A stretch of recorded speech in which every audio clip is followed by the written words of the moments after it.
Welcome to Mystic Realms Recap. Links are in the description below. Please show some love of the author and me. On to the show. Aiko, don't attack that man with the gladiator helmet. Lux telepathically communicated with Aiko as he flew toward Leonitis, who was busy helping his manticore deal with the 6 manticores that the baby slime summoned.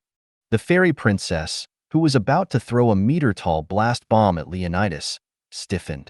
However, a few seconds later, she recovered and scanned the surroundings, looking for new targets. Aya! Aiko shouted as she threw the blast bomb at a place where several rankers were congregated, the sight of which made all of the battle-hardened gladiators scream and run away like their lives depended on it. After having a taste of Aiko's blast bombs, they had learned a very painful lesson. The bigger the bomb, the more powerful it was. Although none of those who received a direct hit died from it, they still suffered serious injuries. This forced them to distance themselves from the baby slime and resort to using long-range attacks to help their comrades. Leonitis, who was the strongest among the rankers, immediately sensed a pair of eyes locked onto his body. The mercenary leader, who had commanded hundreds of men under him and fought in one of the bloodiest battles the kingdom of Agartha, glanced in the direction where the gaze was coming from. There, he saw the half-elf, who was holding a golden spear in his hand, headed in his direction. In just a span of a few seconds, Leonitis understood that he was being singled out by one of the targets that they needed to eliminate. Since he was stronger than Lux by a realm, he was truly sure that the red-headed teenager was only a D-ranker. However, Leonitis no longer had the leeway to underestimate his enemy, and he decided to face him head-on. "Continue to support my manticore," Leonitis ordered. "I'll deal with this kid first. Don't worry, if I kill him, I'll give the rewards to one of you guys. You have my word." Originally, the other rankers wanted to target Lux as well, but after hearing Leonitis' words, they decided to continue supporting the manticore to help it overcome the onslaught from Aiko's manticores, who were attacking it from all directions. Holding a spear in his hand, Leonitis roared as he charged toward Lux with the intention of going all out. A metallic ring spread in the Colosseum when Lux's and Leonitis' weapons clashed with each other. The two exchanged several blows, and with each blow, the half-elf skidded backward due to the difference in strength. Even so, the ferocity of his attacks didn't change as he continued to exchange blows with someone more powerful than him. After their 8th clash, Leonitis backed away as he looked at the weapon in his hand. The blade of his mythical-ranked spear was already cracked, which made him frown. He was stronger than Lux, but the half-elf's weapon was better than his. This difference allowed the half-elf to gain the upper hand, making Leonitis start thinking about how he would be able to deal with the golden spear in his opponent's hands. At that moment, a spear embedded itself in the ground beside Leonitis. "Take it, Michael," who was the organizer of the Battle Royale, commanded. "That is a legendary weapon, and it has the indestructible attribute. It's the only one of its kind here in Agartha. I will lend it to you until the match is over."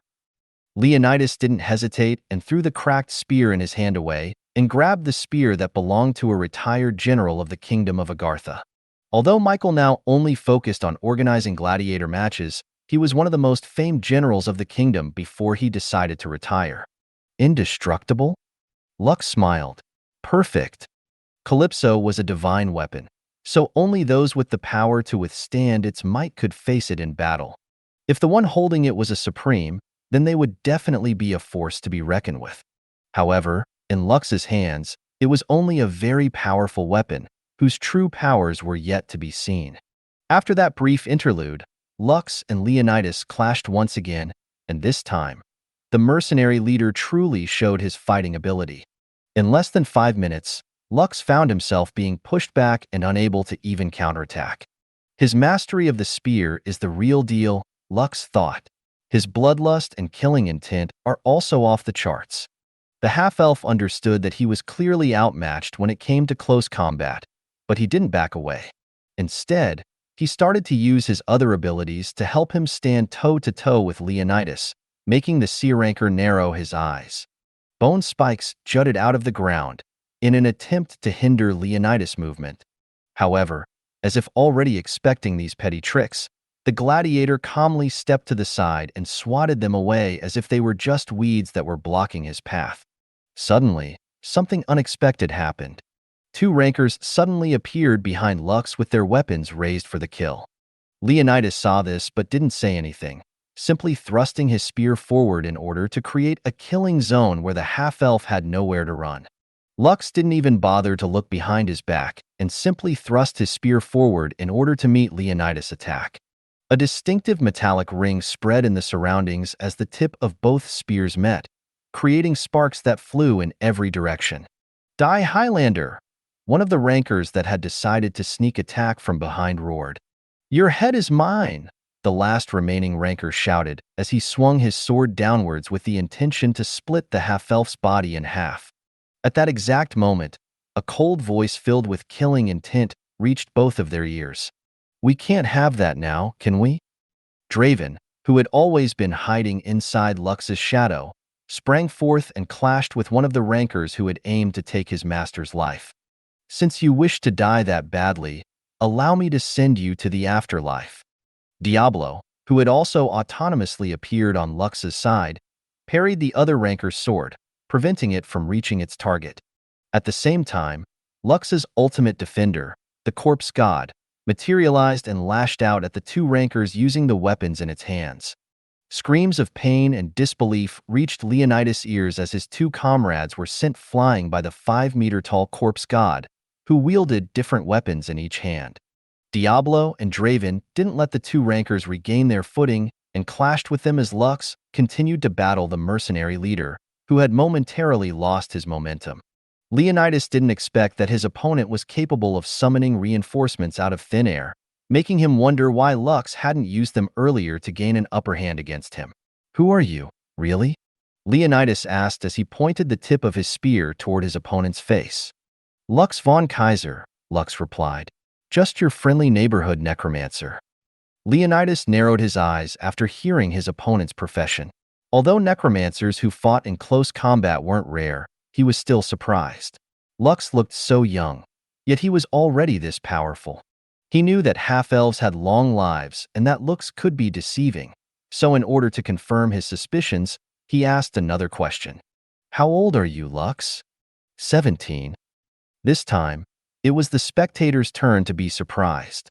Even the princes and princesses of Agartha didn't think that Lux was really young. Since half-elves were like elves when it came to age, they thought that he was older. "Is that so?" Leonitis commented after regaining his composure.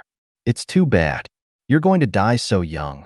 Although he had to admire Lux's strength for his age, he was confident that the half-elf had no way of defeating him in a one-on-one battle. Based on what happened earlier, he understood that his opponent wished to fight him alone without using any of his undead minions. Necromancers fought using numerical advantage, and since Lux didn't choose that option, Leonitis was very confident about his chances of winning. Lux didn't say anything and only smiled. Although he had to admit that Leonitis was stronger than him, the outcome of their battle was yet to be decided. Suddenly, the air surrounding Leonitis crackled and distorted. A moment later, the shackles that bound his arms and legs suddenly shattered. Michael, who initially thought that Leonitis didn't need to remove his limiter in order to defeat Lux, arched an eyebrow. During Leonitis' career as a gladiator, he had never once removed the limiter he had placed on himself, even though he had to fight very strong opponents like B-rankers in the past. Through sheer will and determination, he had won against these opponents. But now, things were different. Even Michael didn't know how strong Leonitis was once his limiters were unsealed. It made the event organizer look at the mercenary leader with great anticipation as the latter thumped the rear of the spear in his hands on the ground, causing a ripple to spread throughout the entirety of the gladiators' coliseum. For a brief moment, all the fighting inside of it stopped as the rankers, as well as Lux's forces, all looked at the mercenary leader who had taken off his gladiator's helmet to show his face to everyone. Long black hair and blue eyes that seemed to have seen all the hardships of the world were revealed, and he gazed at Lux steadily. Leonitis was nearly 2 meters tall, and his body was covered with many scars. However, right now, he seemed to be bigger than life as his presence captivated everyone, whose eyes were now locked on his person. I am no hero, Leonitis stated, nor have I been a good father or a husband. I have killed many, and many wanted to kill me. I have slain murderers, criminals, bandits, as well as innocents. My hands are stained with blood, and when I die, I am sure that there is a place waiting for me in hell. Leonitis' profound words resonated within the arena, making everyone wonder what he hoped to achieve with his speech. Criminals is what they call us, and here in the gladiators' arena, everyone wishes to see us fight a death match with each other, Leonitis declared. But today is no ordinary day. My spear point doesn't point towards the heart of a fellow Agarthian. Today, I fight not for myself, but for the glory of our entire kingdom. The mercenary leader then pointed his spear toward Lux, who was listening to his speech with a solemn expression on his face. My win is Agartha's win, Leonitis stated. My loss is Agartha's loss. Leonitis paused for a bit before continuing the rest of his words. 300 gladiators versus 2 people and a mischievous fairy, and yet the easy fight that everyone envisioned is nowhere to be seen. A pin-drop silence descended upon the gladiators' arena, for everyone was starting to realize what Leonitis was talking about.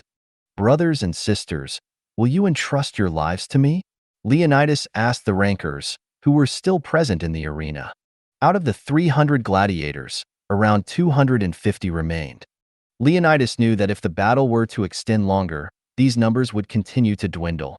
So he decided to activate his unique ability in order to finally end the battle and save the rest of his comrades from dying. Yes, one of the rankers shouted. We are with you, Leonitis. As if a spark had been lit, the other rankers shouted to acknowledge his words. Then entrust your life to me, Leonitis stated. Let us fight as one. When he finished talking, several beams of light shot out from Leonitis' body and landed on the rankers who had decided to entrust their lives to him. These rankers then all turned into particles of light, gathering around Leonitis, drastically increasing his strength. C ranker, B ranker, A ranker, S ranker.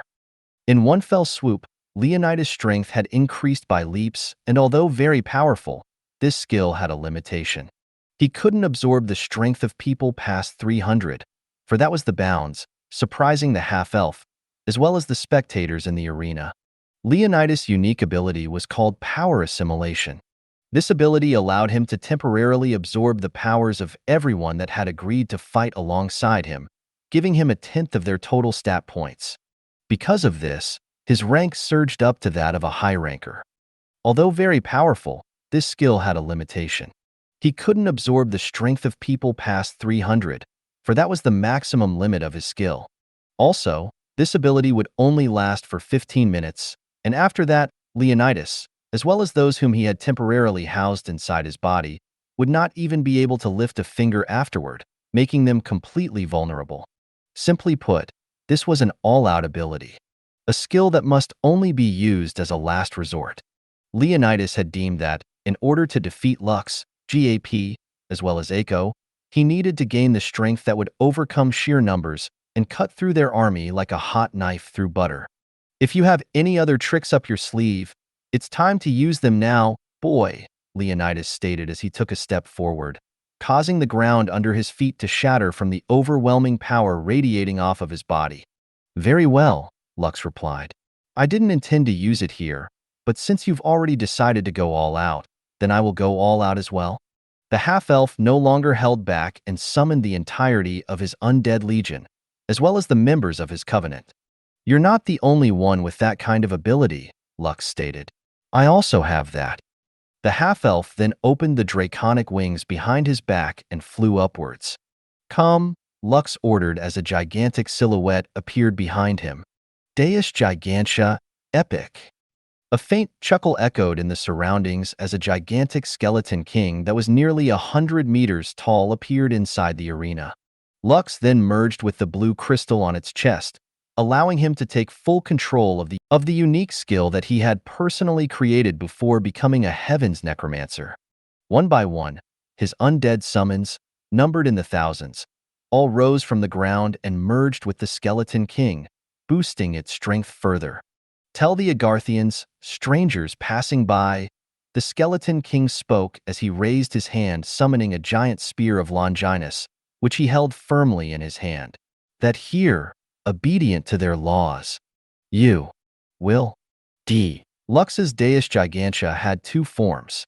The first form was its regular form, where he would summon a skeleton king that would always be a rank higher than him and would always be a world boss monster. Currently, Lux was a D ranker, so when he summoned Deus Gigantea, a skeleton king with the rank of a dreadnought-ranked world boss would appear. But that was only its basic form. Deus Gigantea's second form would allow all of Lux's undead legion, named creatures, as well as members of his covenant to merge with the skeleton king, absorbing 20% of all of their maximum stat points. Compared to Leonitis' unique skill, power assimilation, this was no doubt the better skill. However, this skill had its drawbacks. Once Lux had used this skill, he wouldn't be able to summon his undead legion and named creatures, except for the members of his covenant, to aid him in battle for an entire day. He would also not be able to use Deus Gigantea for that same amount of time. Simply put, this was an all-out attack, combining all of Lux's forces into one powerful creature that could even transcend the might of a supreme once the half-elf became a saint. Leonitis looked up at the gigantic behemoth in front of him, which was wielding a giant spear in its hand. When he told Lux to use any remaining tricks he had in order to fight him, he didn't expect the half-elf to be able to summon a giant skeleton king, whose current rank was in the middle stages of the Empyrean rank. Not to mention, the monster was a world boss, which meant that it was strong enough to take on a group of several high-rankers before getting defeated. Despite being faced with such an opponent, the mercenary leader firmly held his ground. He then raised the spear that was given to him by the event's organizer and pointed it at the monster before him. "Brothers and sisters, tonight, we dine in hell," Leonitis declared with a fearless smile on his face. He had faced death many times already, and this would just be one of those moments where he once again bets with his life and the life of others, putting everything on the line for the sake of a miracle. The spirits of the rankers who were also with him roared in agreement, for they understood that their chances of defeating such a beast were very slim. Even so, just like Leonitis, all of them held firm and faced the skeleton king with determination. The mercenary leader's body then glowed gold, as his hair fluttered from the powerful aura that he was releasing. He gripped the legendary spear in his hand and assumed a fighting stance, preparing to unleash one powerful attack that would smite the foe in front of him. Lux, who was commanding Deus Gigantea, also took a fighting stance and pointed the gigantic tip of the spear of Longinus at the mercenary leader. The half-elf was very impressed by Leonitis' unwavering determination even in the face of his most powerful ability. "Brace!" Leonitis shouted, and several round shields appeared around him, forming the phalanx formation. 250 shields stood firm behind Leonitis, and all of them glowed golden with immense power. The maximum limit of his skill was absorbing 300 people. However, only 250 rankers remained, which made his formation fall short of its maximum potential. Even so, Leonitis wasn't bothered and simply pointed his spear towards the blue crystal on the skeleton king's chest, where Lux was currently located. The mercenary leader's show of courage had touched the hearts of Agarthians who were watching the battle, and before they knew it, all of them started to cheer for the gladiator, who was an Agarthian, just like them. "Fight! Fight! Fight! Fight!" Just like the beating of a war drum and the battle cries of countless warriors, the Agarthians all stood as one against a common foe. It didn't matter if Leonitis was a criminal. It didn't matter what he had done in the past. For this moment in time, he was just like them, an Agarthian. His win was their win. I think you should take a look at. His loss was their loss. Lux, whose senses had been heightened after becoming a heaven's necromancer, noticed faint tendrils of white light flying towards Leonitis from the spectators' seats. The power of faith, Lux thought as his expression turned solemn. The power of faith was also the power that gave birth to the gods. Normal people wouldn't be able to see them, but those who did understand how powerful faith could be. It was the power that helped manifest miracles, and right now, Lux could tell with his eyes blessed by heaven that Leonitis' power was steadily rising at a rapid rate. Countless prayers and wishes of the Agarthians all merged into Leonitis' body, granting him unimaginable strength, which he hadn't felt before. Leonitis, who suddenly noticed the changes in his body, was surprised, but deep in his heart, he had an idea of what was happening. For that was the nature of his power. Power that grew stronger the more others placed their complete and unwavering trust in him. As the mercenary leader's strength continued to soar, the 250 golden shields behind him also glowed brighter. "Do not be afraid, young one." The Skeleton King spoke directly inside Lux's head. "He's not the only one who has the power of faith," the Skeleton King said through telepathy. "You also have it in you. The undead may not have hearts, and you will not be able to hear their heartbeats, but they are very much alive. Feel them with your heart, hear them with your soul, and tap into the power that became exclusively yours after your rebirth." After hearing the Skeleton King's words, Lux felt like he was enlightened. A moment later, he sensed it. Diablos, Ishtars, Pazuzus, Orions, Asmodeus, Lazarus Wishes, all of the members of his covenant's determination, and his undead legion's unwavering loyalty.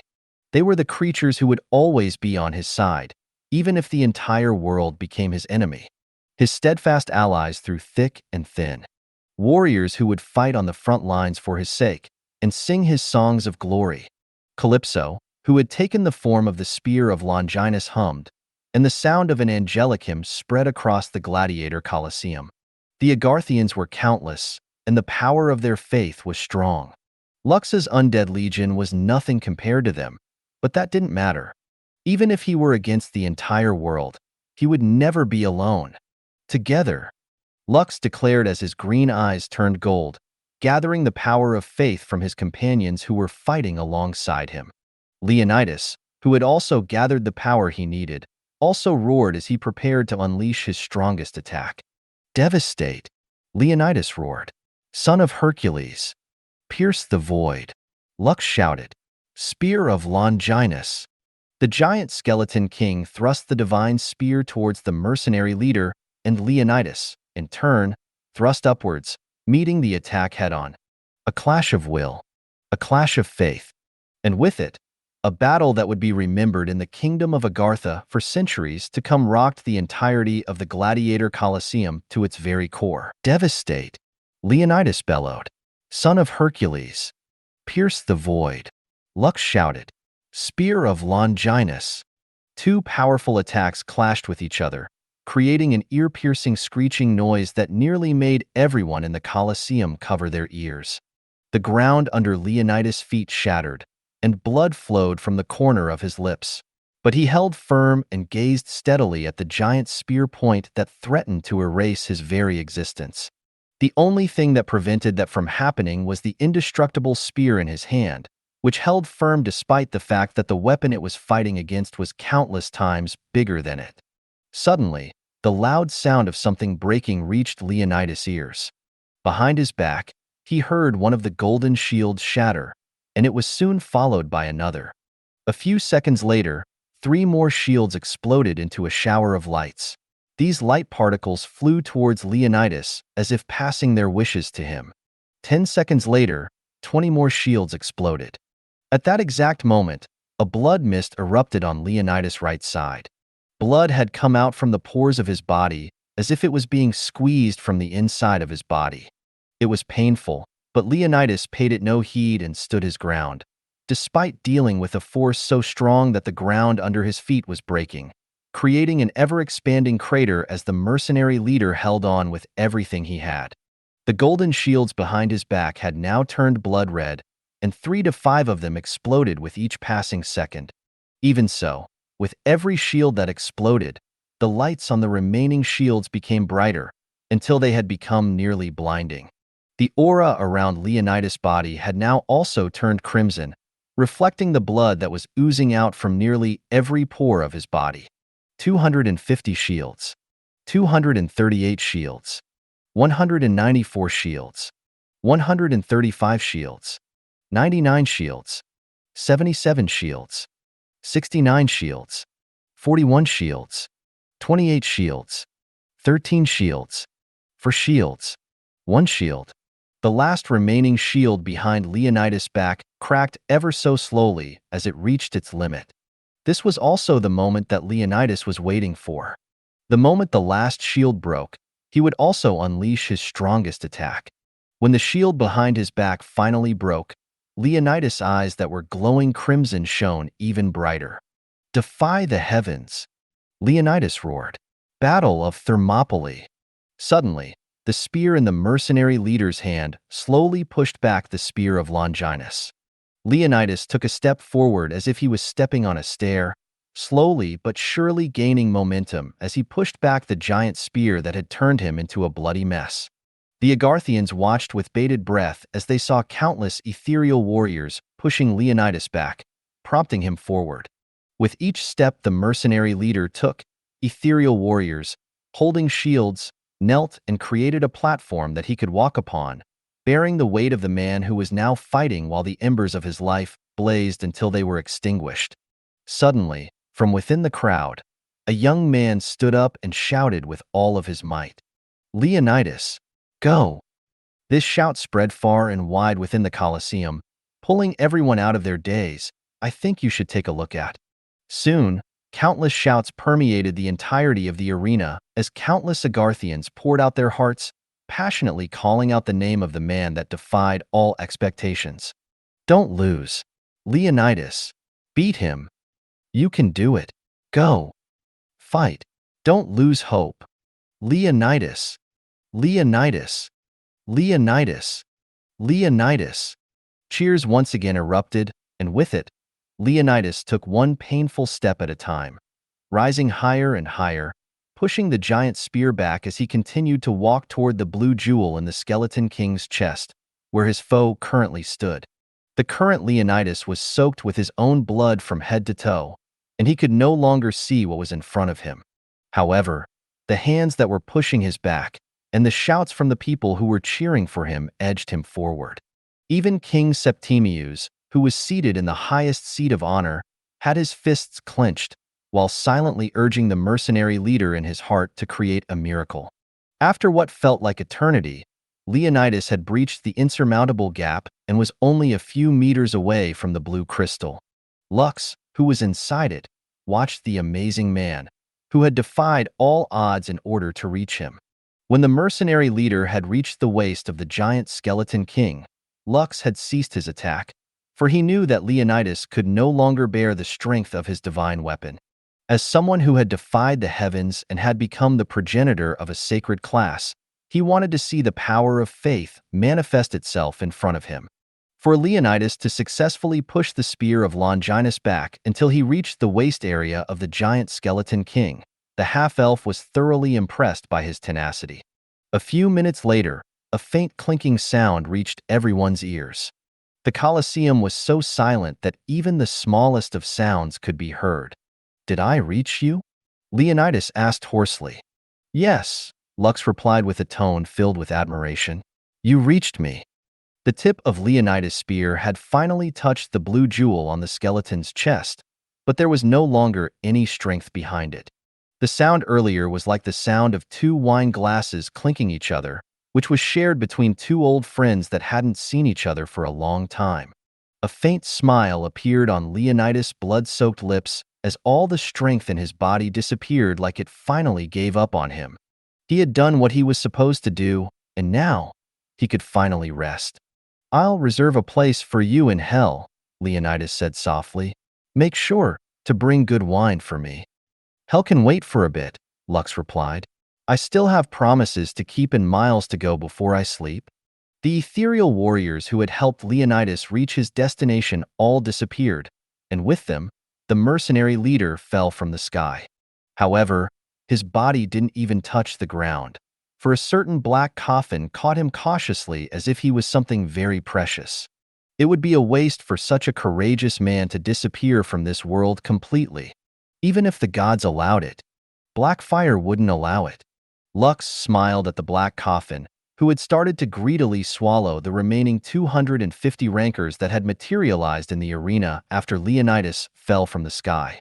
Michael, who was the organizer of the event, tried to stop it because the rankers were still alive and only half dead. After such an amazing match, he decided that he would plead with the king of Agartha to spare them and let them continue to fight as gladiators. However, the black coffin wouldn't allow anyone to stop it, so it smacked Michael and sent him flying in the opposite direction of the arena.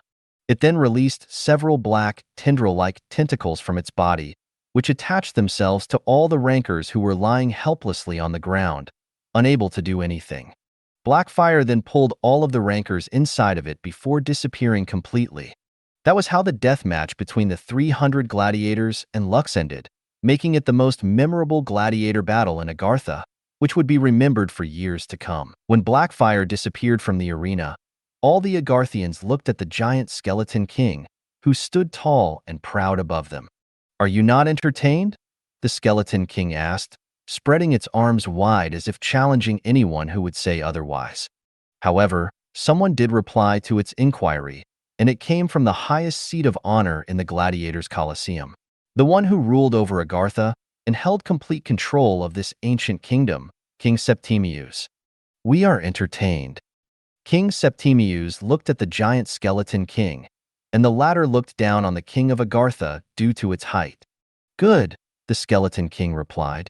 A moment later, it turned into particles of light, leaving Lux in the sky, floating with his draconic wings spread wide. The half-elf then slowly descended to the ground with a calm expression on his face. However, this was only a facade. He was drained of his energy, and if it were not for the fact that he had to keep appearances, he might have laid down on the ground to sleep. The members of his covenant, whom he had called to help him, had also materialized on the ground beside him. Bedivere, Zagan, All Might, Garrett, and King Leoric. Since they were part of Lux's covenant, they could still fight alongside the half-elf, who could no longer summon the rest of his undead army for an entire day. Bedivere and Garrett, who were stationed in Leaf Village and Lux's guild headquarters most of the time, were quite surprised when they were summoned. However, after witnessing the extraordinary battle for themselves, they were quite excited to welcome Leonitis as their comrade. Currently, the mercenary leader and the other gladiators were inside Blackfire. As to when they would make their appearance, only the Black Coffin knew. "Have we earned our freedom to go on an adventure in your mighty kingdom, your majesty?" GAAP asked with a smile. "Or will you go back on your word and silence us, like what you did to the other Highlanders that had come before us?" King Septimius snorted after hearing GAP's taunt. "Although the outcome is truly unexpected, my word remains the same," King Septimius replied. "You and Lux have earned the right to travel our lands unhindered. You will also be escorted by the Saintess Cleo, who will bear my decree. A decree that no one who calls themselves Agarthian will come to trouble you, unless they are bandits and criminals who don't recognize the law. If you are to meet these people, feel free to handle them as you see fit, for they are not my people and not bound by the laws of my kingdom." GAAP nodded. Before I forget, you said that we can also visit Misfortune's beloved in the Pantheon of Exile. Is that promise still in effect?" "I already said it earlier, Halfling," King Septimius stated.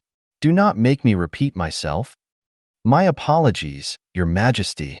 GAAP bowed respectfully. The Halfling's plan was to let the citizens of Agartha know why they had come to their kingdom.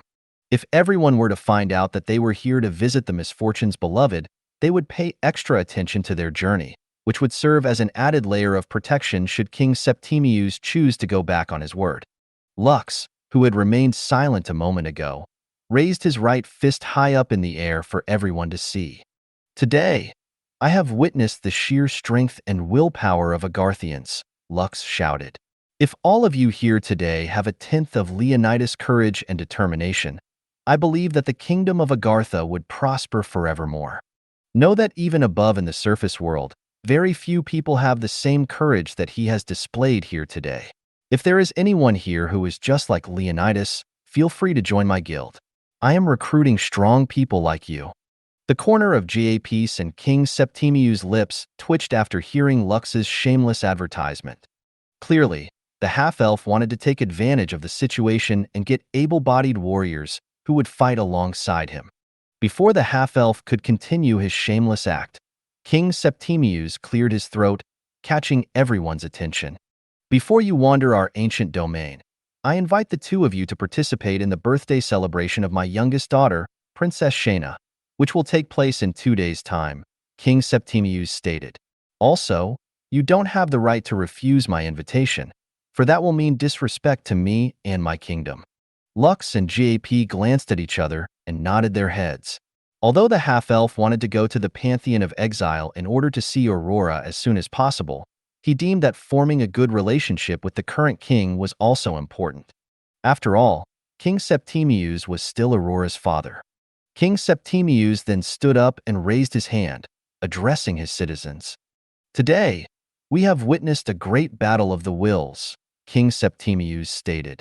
The event has now ended, and all of you are free to spread the news of what happened here today. Also, if you happen to meet our two guests during their journey, feel free to show them how we treat our guests. The corner of King Septimius' lips rose because he believed that after this day, Lux's fame would spread across his kingdom. Naturally, this would also cause problems for the half-elf, and he was very keen to see what kind of trouble he would find himself in as he journeyed through the ancient kingdom, which had stood tall since time immemorial. As if taking their king's words as a sign, all the spectators applauded the victors of the gladiator match. Although they felt bad about Leonitis' loss, it didn't change the fact that the battle made their blood boil due to how awesome it was. Of course, there were a lot of spectators who were looking at the half-elf in a new light, and some of them were thinking about forming connections with him in order to take advantage of his newfound popularity in Agartha. Although the king looks amiable right now, don't trust him too much, okay? GAP cautioned Lux through their guild chat. We don't know anything about this hospitality thing that he mentioned just now, so make sure to keep your guard up during the princess birthday celebration. Understood, Master, Lux replied. I'll make sure to pay attention to my surroundings. Now that they had cleared their first obstacle in Agartha, the two decided to stay for a while and join the festivities. They were unaware that in one of the VIP rooms of the Colosseum, Princess Shayna was looking at them with a sweet smile on their face. He's a good person, Princess Shayna thought as she looked at the half-elf who had come to Agartha to meet her elder sister, Aurora. I hope I can talk to him during the party. The youngest princess of Agartha left her room with a smile on her face. She came to the Colosseum to see Lux, and what she had seen would remain in her memory and heart forever. A day after the death match in the Gladiators Arena, Lux and GAAP toured the capital city of Shambhala, escorted by Saintess Cleo. After Lux's win, the Saintess reluctantly honored the bet she had with Lux, which was to serve him for an entire year if he won. Since the king of Agartha had already made a decree about it, and it was even announced in the Gladiators Colosseum, the beautiful Saintess could only follow through the motions and accompany the half-elf and the halfling on their journey. Lux, on the other hand, didn't make fun of the Saintess, not even insisting that she call him daddy. For this, Cleo was truly grateful because she wouldn't be able to raise her head again if she were to call Lux daddy in public. How do you like one of Agartha's specialty dishes? Cleo asked after Lux tasted a dish that almost everyone in Agartha cooked in their homes. This is the first time I've eaten fried scorpions, Lux replied. It's tastier than I thought. I know, right? Cleo smiled. The scorpions in Agartha are not poisonous. Their stings might be very painful, but you won't have to worry about dying. GAAP, who wasn't very picky with food, also found the fried scorpions to his liking. He even wanted to eat them on a regular basis. Fortunately, it was a very common dish in Agartha, and almost all taverns and eating establishments had them. The city of Shambhala was very big, making it impossible to be toured in a day or two. However, what surprised Lux during their tour was that there was an Adventurers Guild present inside the city. According to Cleo, the Adventurers Guild originated in Agartha and spread out in the surface world. However, the Guild Grandmaster of the widespread organization in the world refused to allow the King of Agartha to use it for his political means. Their stance was to be neutral from the get-go, and it had remained that way since the Adventurers Guild was founded. After their meal ended, the three of them rested, drinking some tea as they did. Lux thought that this was the perfect time to chat with the Saintess, so he decided to take the initiative and ask the question that was on his mind. Miss Cleo, what can you tell me about the youngest princess of Agartha? Princess Shayna? Lux asked. He had stopped calling Cleo, Her Excellency, because the latter said that it sounded so formal, and she insisted that Lux just call her Cleo. However, Lux felt that doing so would be disrespecting her, so he insisted on adding Miss whenever he referred to her. Princess Shayna? Cleo smiled before putting her teacup on top of the table. I don't know much about her because she rarely appears in public. All I know is that among the royal children, she is the closest to Aurora. Suddenly, the body of the saint stiffened, as if she had come to a realization. I see. So that's why, Cleo muttered. A minute of silence passed before the saintess once again talked. I think the reason why the princess rarely made her appearance is because she had been affected by the curse of misfortune's beloved. I'm sure that the king has used his authority to keep her inside the royal palace instead of going to the Asmaran monastery. She might be wearing protective charms right now to keep the bad luck away. But to ensure that she doesn't affect others with her bad luck, she might have been kept under house arrest. Lux felt sorry for Aurora's sister, whom Cleo said had been very close to her. Don't worry, JAP commented from the side. The royal family of Agartha must have some kind of special protection from the gods. Even if Princess Shayna is cursed with bad luck, its effect isn't as bad as you might be imagining. The king wouldn't have invited us to her birthday celebration otherwise. Cleo nodded in agreement. Since the king of Agartha had invited Lux and GAAP to Princess Shayna's birthday, there was no need to worry about getting affected by bad luck. After a short break, the three of them continued touring the city. Everywhere they went, people would stare at Lux and GAAP as if they were popular idols that were taking a stroll in their city. Naturally, these Agarthians had already heard about what had transpired in the Gladiators' Colosseum through their peers, and their impressions of the Highlanders had changed since then. You're like celebrities now, Cleo commented as she looked at the two Highlanders who were walking side by side. It's not our fault we were born handsome, Lux replied. Isn't that right, Master? Yes. GAAP nodded. Being handsome is a sin.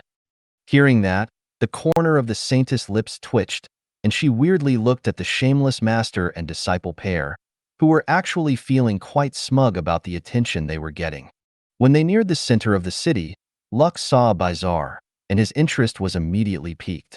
I should get a souvenir for Grandma, Iris, and Kai, Lux thought as he walked towards one of the stalls in order to check what they were selling. Out of habit, he summoned his soul book and used its appraisal skill to check the things that were on sale.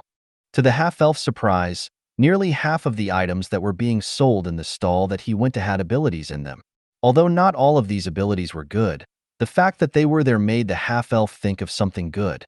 Sir, how much is this bracelet? Lux asked.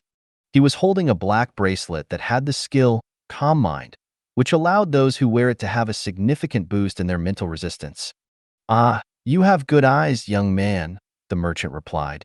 That bracelet is made from the skin of the black crocodiles that are hunted from the Kyle River. Since you are one of my first customers of the day, you can have it for a very low price of 500 gold coins. 500 gold coins for this trinket? Cleo asked with a frown.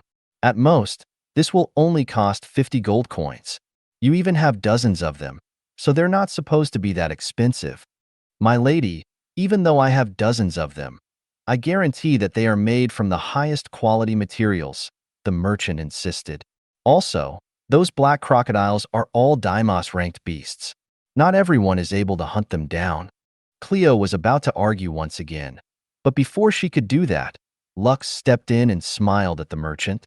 How about this earring? Lux asked. This earring was a bit special because it had the ability, light as a feather. As the name suggested, it was as light as a feather, which would be a very interesting ability to imbue to something that usually weighed more than a ton. That one is priced at 300 gold coins, but I will give you a big discount and only sell it to you for 100 gold coins, the merchant replied. Deal, Lux replied before picking up another accessory from the stall. Now that he no longer worried about money, he could now finally use his skill transmutation EX to its fullest potential. Haha, what a sucker! The merchant laughed in his heart. Are all Highlanders this stupid? He should have listened to that beautiful lady beside him. It looks like I'll make a lot of profit today. Cleo looked at Lux as if he was a country bumpkin that was shopping for the first time in the city. The half-elf didn't even bother bargaining for the price of the things he bought and simply bought them at their market price. The merchants who saw this thought that Highlanders were suckers and had plenty of money, so they opened up their wares to Lux and even gave him bulk discounts for the items that he was purchasing. What these merchants didn't know was that Lux was having the last laugh. If coughing up a few hundred gold coins was enough to acquire rare abilities that he could transmute to his equipment, then he would gladly do so. After all, legendary ranked equipment and above were considered priceless, and if a price tag were to be attached to any of them, it would easily reach millions of gold coins, which was a far cry to the thousands of gold coins that Lux had spent in shopping for the rarest abilities that were available in the Bazaar of Shambhala. Master, I feel strange. It's fine, Calypso. Just accept it. You will feel better soon. Dandy. It's so hard, Mim. I can't, NGH. Calypso's body shuddered as Lux's hand held onto her. It had been only a few minutes since they started, but she was already at her limit. Just endure it for a while, Lux said. Here is another serving, take it. NGH. So hot. Calypso's voice trembled as she did her best to endure the hot feeling that was washing over her body. It wouldn't be an exaggeration that this was the first time that she had ever felt something like this in her life, especially after being reborn as a living armor and a divine weapon that served under Lux. Let's take a short break, Lux stated as he wiped away the beads of sweat that had formed on his forehead. You've done well, Calypso. The half-elf's hand lightly caressed the handle of the divine spear, making the latter tremble once again. After his successful shopping trip in the Bazaar of Shambhala, he started adding several new abilities to his divine weapon using his transmutation EX skill, making Calypso more powerful. The abilities that the half-elf had imparted to the Spear of Longinus were auto-repair, double pierce, acceleration, precision, weakness point, cross-poison, deadly strike, lightning strike, spear drill, and gale force. These skills were meant to make the Spear of Longinus hit harder, faster, and inflict status ailments on those that were hit by it. The half-elf still had many other trinkets with abilities, which he bought earlier, but he didn't intend to put all of them in the Spear of Longinus. Abilities like light as a feather were redundant to use because the spear already had the perfect weight in Lux's hands. There were many skills that were useless for Calypso, but would be very useful for other weapons. For example, Lux intended to look for the heaviest weapon that he could find in Agartha, a weapon that would weigh several tons. Once he found it, he'd transmute the skill light as a feather to it. He was planning to give this weapon to one of his subordinates, allowing them to wield a weapon that would take the enemy by surprise. Truth be told, he wanted to give Eiko a weapon, but when he told this to the baby slime, the latter only shook her head. For Eiko, the only weapon she needed was her bombs, and that was more than enough to make her enemies go boom. Are you done, Lux? GAP asked as he knocked on the door of Lux's room. Yes, master, Lux replied before telling Calypso that they would continue their transmutation session later this evening. This made the Spear of Longinus sigh in relief because she didn't know what would happen to her if her master decided to start round 2 in her current state. Right now, her body was so sensitive, and receiving more stimulation might just break her mind. Of course, Lux didn't know this. He unsummoned the divine weapon before opening the door to let his master inside the room. Are you done with information gathering, master? Lux inquired as he offered AP a mug of water. Well, you can say that, AP replied as he accepted the mug that was given to him.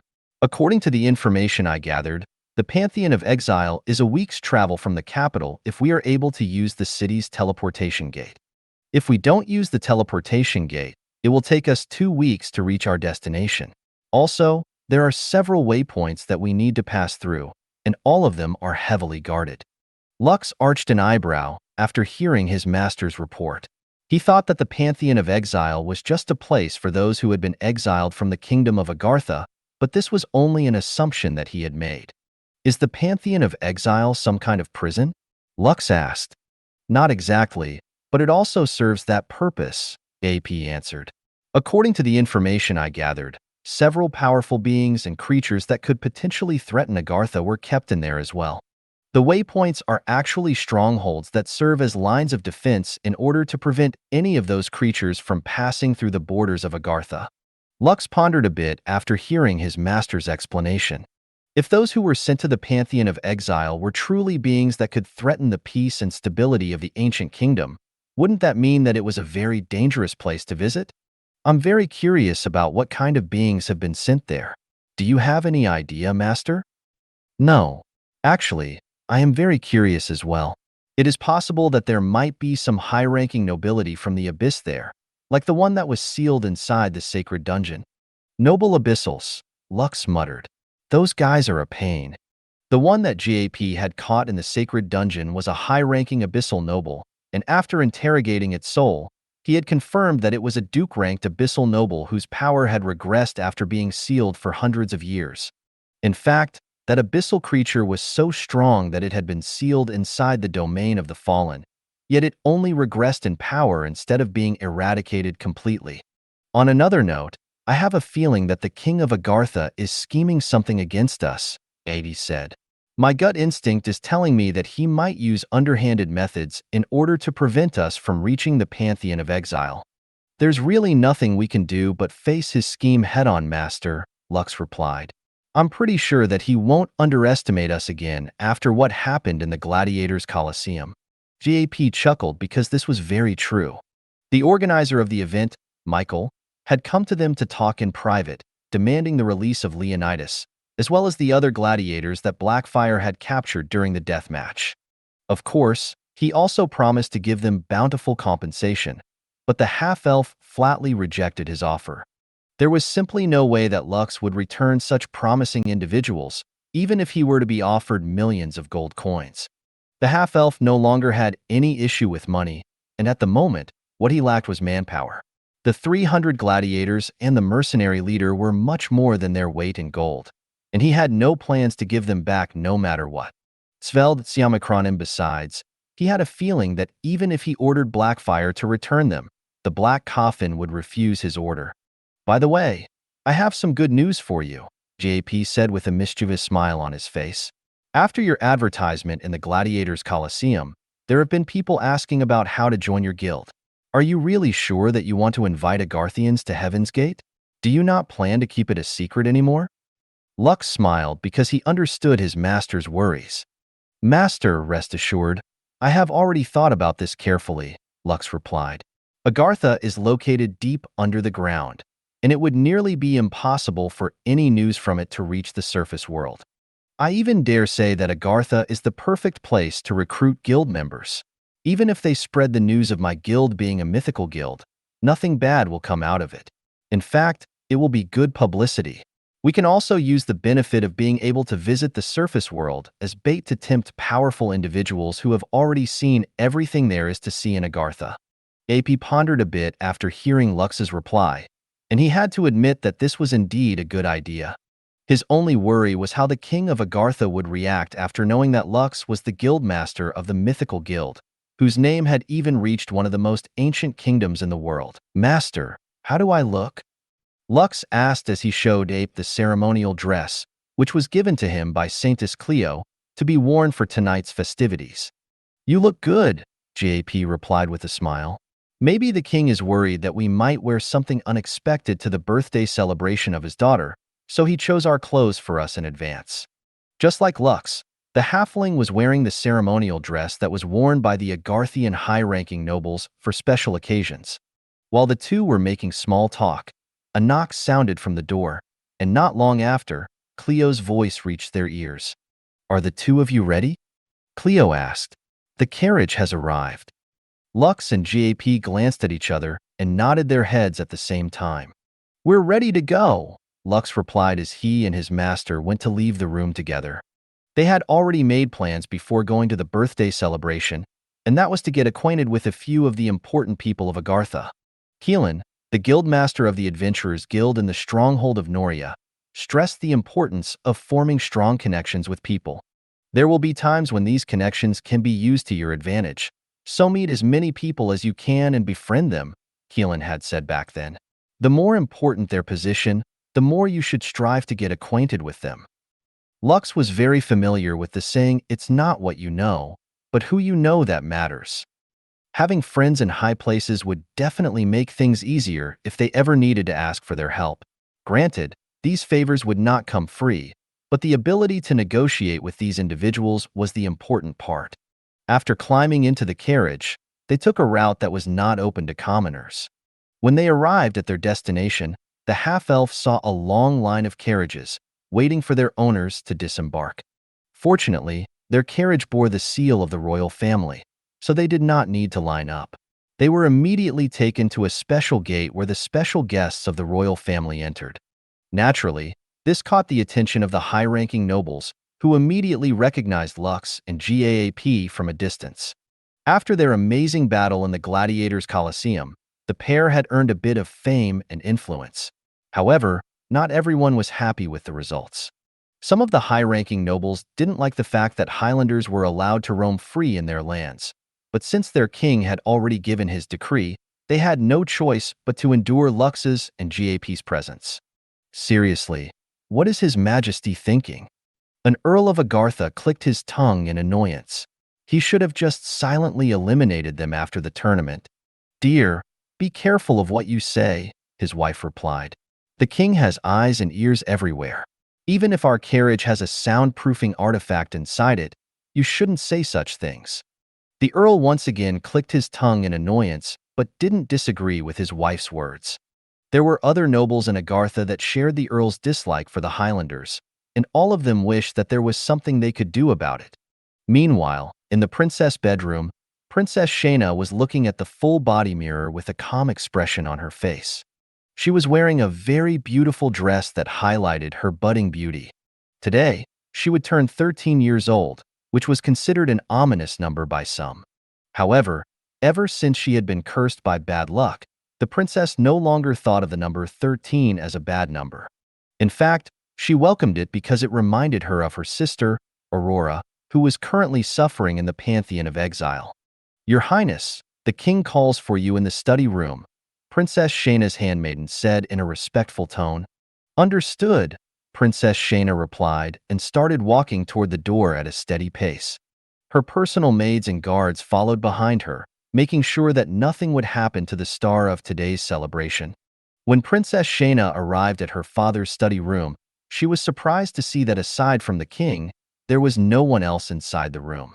Usually, the king would have one or two people with him, even when talking in private, so the young princess felt that something was amiss. "You look beautiful today, Shayna," King Septimius said with a smile. "Time sure does fly. Back then, you were but a small baby, and now, you are at the cusp of becoming a beautiful lady." Princess Shayna smiled as she made a curtsy to her father before walking towards him. "Father, you wish to speak to me?" Princess Shayna asked. "Is this about the Highlanders?" King Septimius nodded. "You are very sharp, my daughter. Since you already know why I called for you, let me ask you a question.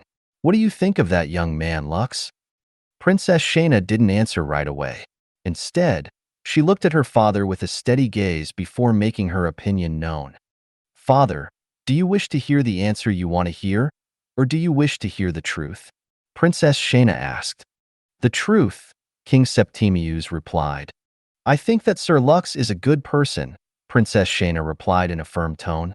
"Since he came here to see my sister, I'm sure that he will follow through with his goal.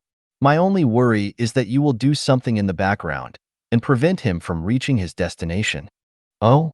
And what makes you say that?" King Septimius asked in a curious tone. "It is because you don't want my sister to take a single step outside the Pantheon of Exile," Princess Shayna replied. "Although you don't want to admit it, you blame her for that incident, right? Still young, but very clever." King Septimius nodded his head in satisfaction. "I am looking forward to seeing how much you will grow in a few years' time. Tonight is your night, so I don't want to ruin your mood. I will also allow you to speak with the Highlanders, but choose your words wisely. You wouldn't want anything bad to happen to them during the party, right?" Princess Shayna gave a brief nod to answer the king's question. Seeing that his daughter understood what he wanted to say, he made a gesture for her to come closer. "Happy birthday, Shayna," King Septimius said before giving his daughter a hug. I will not ask you to forget Aurora, but do me a favor. Do not mention her name or talk about her at tonight's party. Did I make myself clear? Yes, father, Princess Shayna replied. I will do as you say. Good. You may now go to the waiting room. I will call you soon. Understood. Princess Shayna gave her father another respectful bow before leaving the room. Ha! It seems that she is in her rebellious phase, King Septimius muttered a minute after his daughter left the room. The king of Agartha loved all of his children, including Aurora. However, the love he had for her diminished after the incident many years ago, which caused one of his wives to die due to Aurora's curse. Since then, the king had treated Aurora coldly and even made sure that she was sent to the deepest place in the pantheon of exile to spend her days in solitude. But now, there were two people who intended to take her out of that place. Truth be told, King Septimius had mixed emotions about this matter. A part of him didn't want to see Aurora being freed from her prison, and the other part of him wanted to allow the half-elf to take his daughter to the surface world, where she would be allowed to spread her bad luck, causing countless suffering. That way, those above ground would also understand the pain that he felt after losing someone very important to him due to Aurora's curse. Perhaps this is one of the whims of fate, King Septimius said softly as he closed his eyes. I just wonder if I should let it run its course. The king of Agartha sighed before leaving the study room in order to start the celebration. Today was his daughter's birthday party, and at the very least, he didn't want it to be ruined due to the misfortunes beloved, whom he hadn't seen for several years. Everyone, thank you for coming here today, King Septimius said, addressing the guests who had been invited to attend his youngest daughter's birthday. I believe that all of you have been well since our last meeting? King Septimius' voice was calm and laced with a teasing tone, which made the atmosphere very casual and lively. Everyone cheered as if to agree with their king's inquiry. Good. King Septimius smiled. All right. I shall not make a long speech today. Thus, let me present to you my youngest daughter, Princess Shayna. The king of Agartha gestured for everyone to look up to the top of the staircase. There, a young lady, whose beauty was already starting to show at a young age, walked down with a sweet smile on her face. She was dressed in a very beautiful pink gown that highlighted her outstanding features, making those who saw her feel like their hearts were melting. A silver tiara sparkled on top of her head, making Eiko, who saw it, become very interested in it. Shayna, do you have anything to say to our guests who have traveled far and why just to be here today? King Septimius asked in a voice filled with affection. Yes, your majesty, Princess Shayna replied before scanning the crowd of people whose gazes were locked onto her small frame.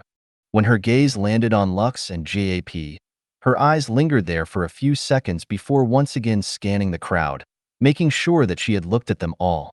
I thank all of you for coming here today to celebrate this very special day with me, Princess Shayna said. I hope that my father has prepared enough food and drinks to fill your stomachs and enough performers to keep all of you entertained. If the preparation for this celebration is somewhat lacking, please feel free to voice your concerns to me so that I may complain to him later on. The sound of laughter and cheers resounded within the ballroom after everyone heard Princess Shayna's amusing speech. Even Lux and GAP, who weren't expecting much, found the young girl to their liking. The king of Agartha looked at his daughter fondly, and a faint chuckle escaped his lips. Clearly, he liked how Princess Shayna made everyone feel at ease with her gentle and soothing words, making the atmosphere more amiable. You heard my daughter, everyone, King Septimius smirked. Feel free to complain to her if you find this celebration lacking. Everyone knew that even if they found the preparations lacking, none of them would dare to complain about it. Even so, they still nodded their heads and smiled at their king, who had ruled Agartha for many years. Now, without further delays, let the celebration officially begin, King Septimius declared. As if waiting for that cue, the musicians started to play their instruments, and the princess and the king headed toward the dance floor. The two gracefully danced together under everyone's watchful eyes. It was a custom among the royal family for the birthday celebrant to dance with one of their own first before allowing others to take their turn. After their dance ended, they both headed to the table reserved for the royal family, while the rest of the guests made their way to the dance floor to dance with their partners. Eiko, who had been holding herself back, nudged her papa's cheek, making Lux chuckle. Okay, let's eat. Lux smiled before heading towards the buffet-style tables that were laden with food. Just as he expected, he garnered a lot of attention as he piled up his plate with the foods that the baby slime had chosen. Aside from beast cores, Eiko also ate regular food. She liked to try dishes that she had never tasted before, and the dishes in Agartha were all new to her. Okay, I'll get that too. After filling up 2 plates with food, Lux returned to their table. However, halfway to his destination, a young lady wearing a pink dress blocked his path. Sir Lux, may I have the honor of having your first dance? Princess Shayna asked as she made a curtsy. The half-elf stiffened, not knowing what to do as both of his hands were occupied with plates of food. Bowing to her while holding them would look embarrassing. Even so, since the Princess of Agartha, who was also the birthday celebrant of today's event, asked for a dance, he had no choice but to accept it. It will be my honor, Your Highness, Lux replied as he did his best to return the princess curtsy with a bow of his own. Can I leave these plates on the table first? Of course, Sir Lux. Sorry for the trouble. Princess Shayna smiled as she gazed at the half-elves retreating back. Naturally, her invitation to dance caught the attention of nearly everyone in the event hall of the royal palace. King Septimius, on the other hand, wasn't surprised by his daughter's action. He had already anticipated this, but he didn't plan on doing anything. Princess Shayna had already promised him to not say things that she shouldn't say, and that was more than enough for him. Enjoy your food, Eiko, Lux said as he placed the plates filled with food on the table. Don't wander around anywhere, okay? Pa. Eiko nodded before jumping on top of the table to begin her food tasting session. After he was sure that the baby slime was going to behave, Lux fixed his clothes a bit before approaching Princess Shayna, who was standing beside the dance floor. Her maids and guards were also there to ensure that she wouldn't get mobbed by the guests, and the nobles only greeted her one at a time. When Lux finally arrived, a smile appeared on her face when the half-elf reached out his hand in askance to hold her own. The two then walked towards the center of the dance floor under the watchful eyes of everyone. Everyone wanted to be the princess' second dance partner for the night. So many of them asked for a dance, but instead of accepting their offers, she only said that she already had a dance partner in mind. Lux's goal in Agartha was already known to everyone, and some of them ridiculed him for being stupid. Those who didn't like him were very eager for him to be affected by Aurora's curse so that he would also suffer bad luck for a very long time. Even so, they set aside these thoughts for now and watched as the half-elf placed his right hand on Princess Shayna's waist and waited for the music to begin. A slow and mellow tune reverberated inside the event hall, prompting the dancers to dance quite slowly. This kind of music was supposed to be only played when the celebration was nearing its end. But since Princess Shayna requested the musicians to play this song, they had no choice but to listen to her request. Surprisingly, those who planned to dance alongside the princess changed their minds and remained on the side, simply watching as the Highlander and the Princess of Agartha danced around the hall, not minding the stares of countless people who were looking at them. You dance well, Sir Lux, Princess Shayna said. Do Highlanders also get dance lessons above ground? I was forced to practice dancing because I had to dance with my fiancée during her birthday celebration, Lux replied. You have a fiancé? Princess Shayna inquired, the smile on her face stiffening a bit. I have 2 fiancés, Lux answered.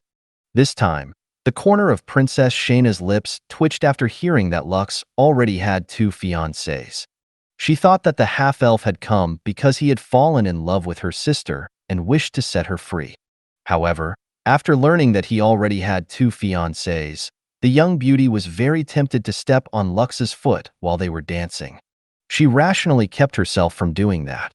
Doing so would shame the royal family's honor, so she endured her dissatisfaction and continued to ask questions as they danced. Since the majority were paying extra close attention to the two, they all heard the princess questions, as well as Lux's answer. Sir Lux, what do you think of my sister? Princess Shayna asked as Lux made her twirl around slowly around him. I think she's very pitiful, Lux replied. That's the reason why I came here to Agartha. Will you still save her knowing that you will be cursed by bad luck? To be honest, I'm also a bit worried about that. Even so, since I know about her situation, I can't just let her stay in that dark and desolate place that would make people go mad.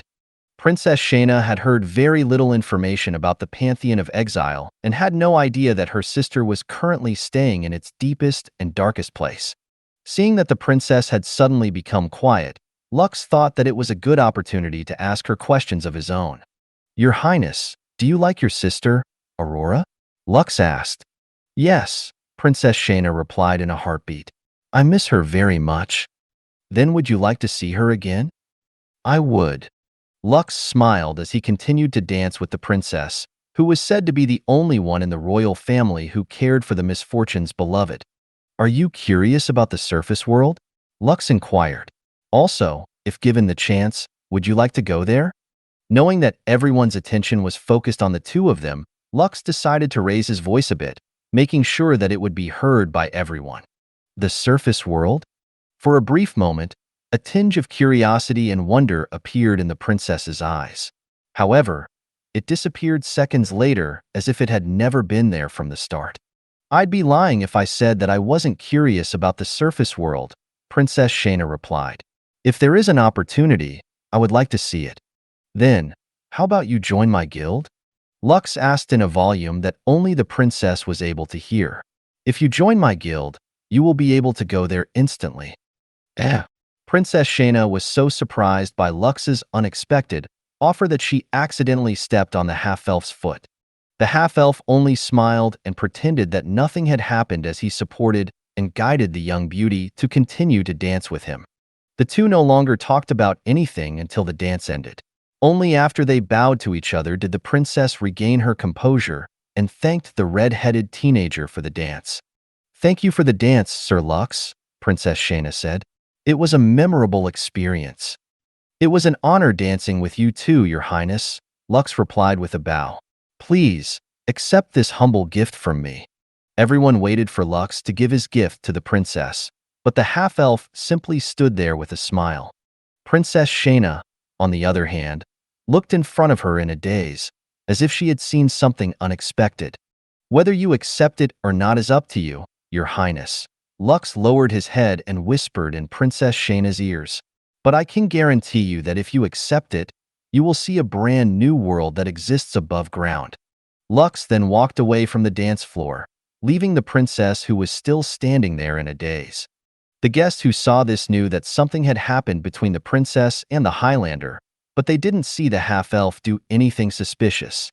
Princess Shayna, on the other hand, took a few deep breaths in order to regain her composure.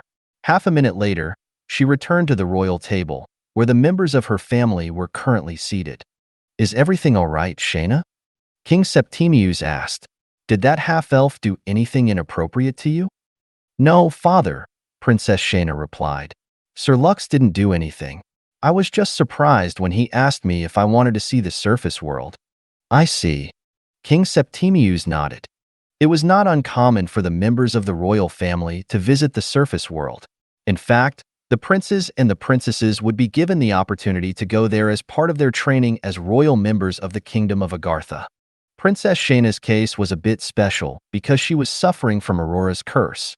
Because of this, she was placed under house arrest and was not allowed to step out of the royal palace without permission from the King of Agartha.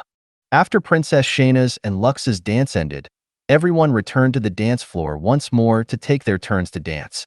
Even the young beauty's brothers and sisters joined the festivities, leaving their youngest sibling staring at the space in front of her in a daze. What they didn't know was that several rows of text were shining in front of Princess Shayna, and those words were, "Would you like to join the mythical guild, Heaven's Gate?" Thank you for watching Mystic Realms Recap. Please like, share, and subscribe. Have a great day.